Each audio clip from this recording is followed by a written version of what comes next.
Let's work through the complete case management lifecycle. Now, this case management lifecycle is generic and we can apply it to any type of case. The steps are always going to be exactly the same. So let's start in the top left-hand corner, which is where I receive a call from party number one. Alternatively, I may have received a request on my website or perhaps an email.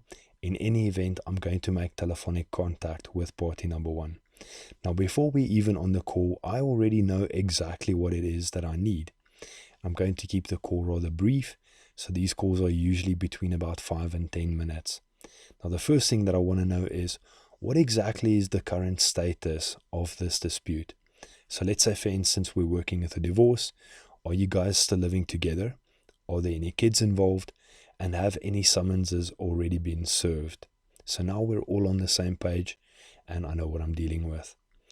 Next, I want to make sure that I get the client's email address because I'm going to need to email them afterwards. And if they called from a cell phone number, at least I've got the cell phone number. If not, I'm going to ask them for their cell phone number.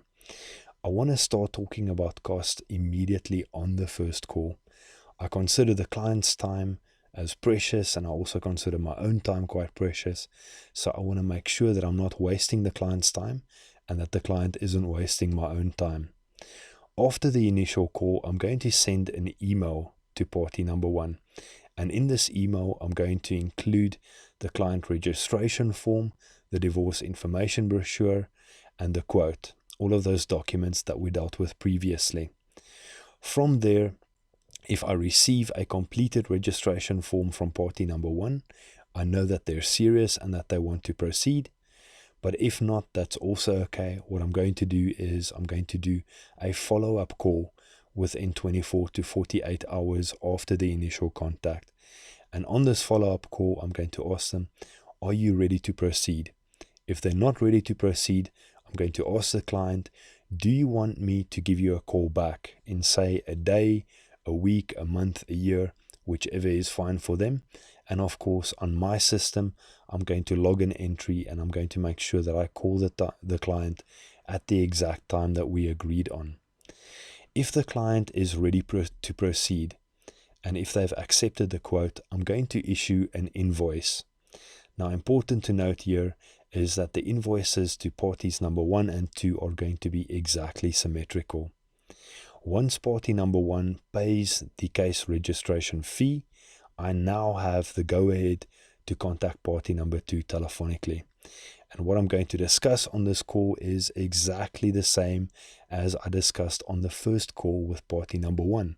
So we're keeping the process open and symmetrical right from the beginning. From there, I'm going to send the original email that I received from party number one. I'm going to send that email to party number two, and I'm going to CC party number one in, just to reinforce that we are following an open and symmetrical process. I may do a second call to party number two if they haven't called me back already. And if they haven't called me back already, I'm going to ask them, would you like to proceed? If not, let's discuss it. And if you're not ready to proceed immediately, tell me when it would be a good time for us to move ahead with this. From there, once I get the go-ahead from party number two, I'm going to email them an invoice, which looks exactly the same as the invoice that I sent to party number one, except of course it has party number two's details on it. Okay, so again, even the invoices are symmetrical.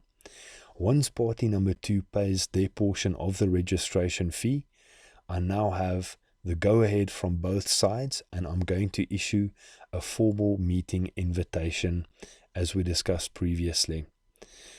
I'm also going to send any case-specific inputs that I need the parties to complete so that we go into the mediation with all of the documentation that we need. Now, if by the time of the mediation, both of the clients have not completed the payments that were required up to that point, I'm going to ask the clients then and there to please do an EFT. I have a laptop with an internet connection ready, and only once I've received payment do I proceed with the mediation. From here, I'm going to have the parties complete the mediation agreement, And if there are any details or signatures missing on the client registration form, I'm going to ask them to complete that as well before we work through the mediation.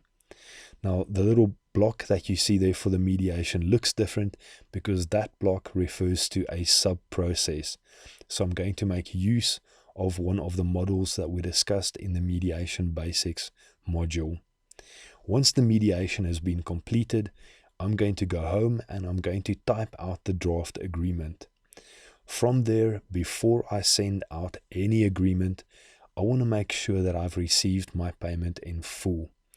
If I have received my payment in full, I'm going to email both of the parties the draft settlement agreement, and I'm going to CC in everybody. Again, we're sticking to open and symmetrical communication. If there are minor amendments, that's okay, provided that both of the parties agree. If there are amendments and the parties don't agree, what we need to do is we need to go back into the mediation, because we are not going to mediate over email or over the phone. Once both parties are happy with the final agreement, I'm going to debrief them. Now, this is usually telephonically and then confirmed with an email, but depending on the case, you may need to meet with them in person. Now, I'm going to archive the case, but very, very important is I'm going to include these clients on my mailing list, because at the end of the day, I do want to make sure that they remember the great service that they got from me, and I want to keep them on our mailing list so that they could be active client advocates and perhaps in future send me some business.